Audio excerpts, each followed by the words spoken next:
ಇವತ್ತು ಮಹಿಳಾ ಆಯೋಗ ಒಂದು 2 ವರ್ಷದ ಮುಂಚೆ ಮಲಗಿತ್ತು.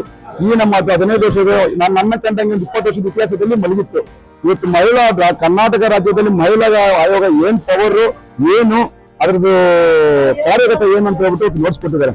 ಇಡೀ ಕರ್ನಾಟಕದ ಮನೆಯಲ್ಲೂ ಮನೆ ಮಾತಾಗಿದ್ದಾರೆ ನಾಗೇಶ್ ಮಾತಾ. ಬಟ್ ಇವತ್ತು ನೋಡ್ರಲ್ಲ ಈ ಜನಸಾಗರ ಅದನ್ನು ಗೊತ್ತಾಗುತ್ತೆ ಅವ್ರ ಪಾಪ್ಯುಲಾರಿಟಿ ಏನಿದೆ ಅಂತ.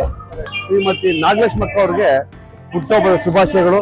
ಹಾಗೆ ಅವರ ಈ ಒಂದು ಹುಟ್ಟುಹಬ್ಬ ಆಚರಿಸೋದಕ್ಕೆ ರಾಜ್ಯಾದ್ಯಂತ ಸಾವಿರಾರು ಜನ ಬಂದು ಸುಮಾರು ಒಂದು 10,000 ಜನ ಈ ಒಂದು ಹುಟ್ಟುಹಬ್ಬನ ಆಚರಿಸ್ತಿರೋದು ನೋಡೋದಕ್ಕೆ ಖುಷಿ ಆಗುವಂಥದ್ದು. ಯಾಕೆಂದ್ರೆ ಅಲ್ಪಾವಧಿಯಲ್ಲಿ ಇಡೀ ರಾಜ್ಯನ ಮುಟ್ಟಿ ಇಡೀ ರಾಜ್ಯದ ಹೆಣ್ಮಕ್ಳನ್ನ ಮನಸ್ಸಿಗೆ ಗೆದ್ದಿರುವಂಥದ್ದು ಇದೆಯಲ್ಲ, ಅದು ಅಷ್ಟು ಸುಲಭವಾದ ವಿಷಯ ಅಲ್ಲ.